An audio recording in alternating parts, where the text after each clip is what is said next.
first I want to present this. It's produced by the New York Academy of Sciences, and it's a report on Chernobyl. Can be downloaded. They translated 5,000 articles from Russian for the first time into English. It seems that nearly 1 million people have already died as a result of Chernobyl, despite what WHO says and the IAEA. This is one of the most monstrous cover-ups in the history of medicine, because everybody should know about this. Then we extrapolate through to Japan.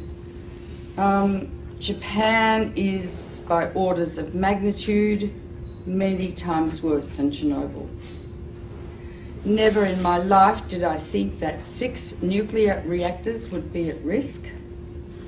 I knew the 3 GE engineers who helped design these Mark I GE reactors.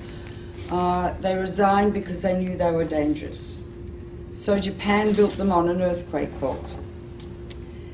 The reactors partially withstood the earthquake, but the external electricity supply was cut off, and the external electricity supply supplies the cooling water 1 million gallons a minute to each of those 6 reactors.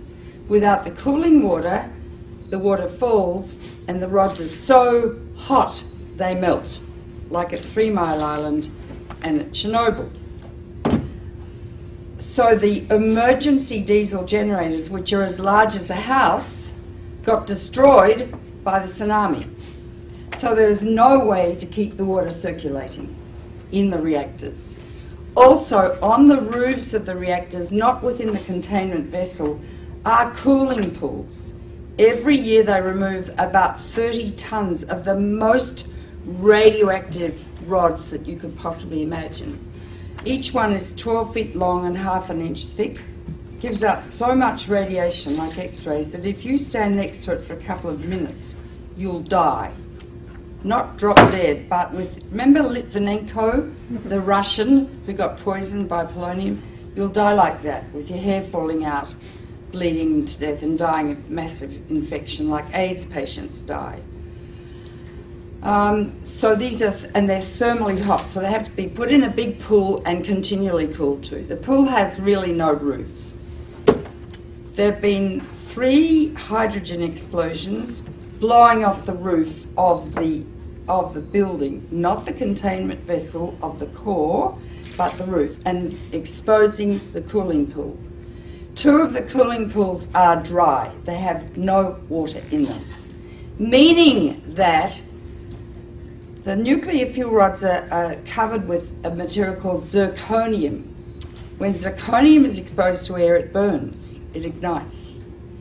And there have been 2 of the fueling pools at this moment are burning. In the cooling pools are many times, like 10 to 20 times more radiation than in each reactor core. In each reactor core is as much long-lived radiation as that produced by 1,000 Hiroshima-sized bombs.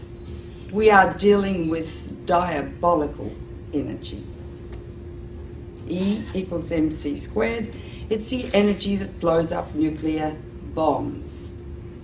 Einstein said nuclear power is a hell of a way to boil water, because that is all nuclear power is used for, to boil water through the massive heat, turn it into steam, turn a turbine which generates electricity.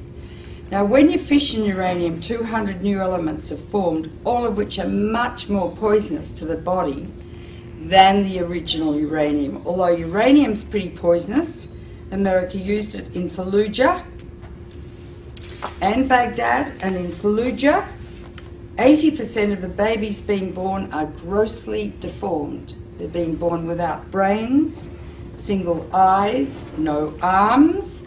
The doctors have told the women to stop having babies.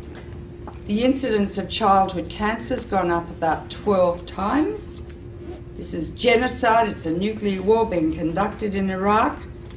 But uranium that they're using lasts for more than 4.5 billion years. So we're contaminating the cradle of civilization, the coalition of the willing. In the nuclear power plants, however, is a huge amount of radiation. 200 elements. Some last seconds, some last millions of years.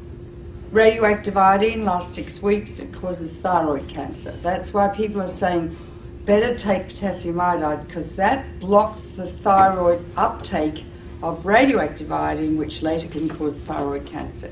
In Chernobyl, over 20,000 people have developed thyroid cancer. They have to have their thyroids out, and they will die unless they take thyroid replacement every day, like a diabetic has to take insulin. Strontium-90 will get out. It lasts for 600 years. It goes to the bone, where it causes bone cancer or leukemia. Cesium lasts for 600 years. It's all over Europe. 40% of Europe is still radioactive. Turkish food is extremely radioactive. Do not buy Turkish dried apricots. Do not buy Turkish hazelnuts or dried...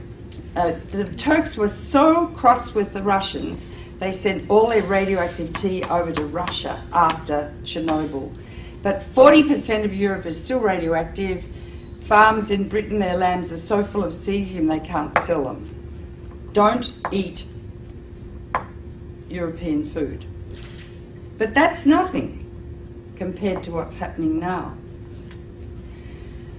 One of the most deadly is plutonium, named after Pluto, god of the underworld. 1/1,000,000th of a gram, if you inhale it, will give you cancer. Hypothetically, 1 pound, if evenly distributed, could give everyone on Earth cancer. Each reactor has 250 kilos of plutonium in it, kilograms. You only need 2.5 kilograms to make a bomb, because plutonium is what they make bombs with. It's the only country that has a reactor. From your uranium, you are the biggest exporters of uranium in the world, Cameco. Canada sells two things. It sells wheat for life and uranium for death. Right? Plutonium is going to get out and spread all over the northern hemisphere, and it's already heading towards North America now. Plus radioactive iodine-129, its half-life is 17 million years, plus strontium, plus cesium, plus tritium, and I could go on and on and on.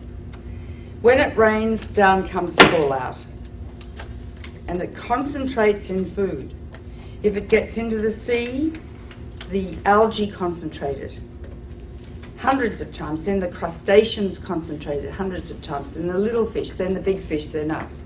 Because we stand on the apex of the food chain. You can't taste these radioactive elements, you can't see them, and you can't smell them. They're silent.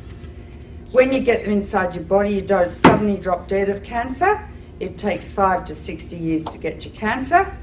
And when the cancer, if you feel a lump in your breast, doesn't say, I was made by some strontium-90 you ate in a piece of fish 20 years ago. All radiation is damaging. It's cumulative. Each dose you get adds to your risk of getting cancer. With americium, that's more dangerous than plutonium. I mean, I could go on and on. Depends if it rains, if you're going to get it or not. If it rains and the radiation comes down, don't grow food, don't eat the food, and I mean don't eat it for 600 years. The radioactive waste from nuclear power is going to be buried, I hear, just like next to Lake Ontario. It's going to leak, last for millions of years, it's going to get into the water, into the food chains. Radioactive waste will induce epidemics of cancer, leukemia, and genetic disease for the rest of time. This is the greatest public health hazard the world has ever witnessed, apart from the threat every day of nuclear war. Einstein said the splitting of the atom changed everything save man's mode of thinking. Very profound. Thus we drift towards unparalleled catastrophe. We are arrogant, we have a lot of hubris, and I think the reptilian midbrain of some men's brains is pathological. We are now in a situation where we have harnessed the energy of the sun. It is totally out of control, and there's simply nothing we can do about it.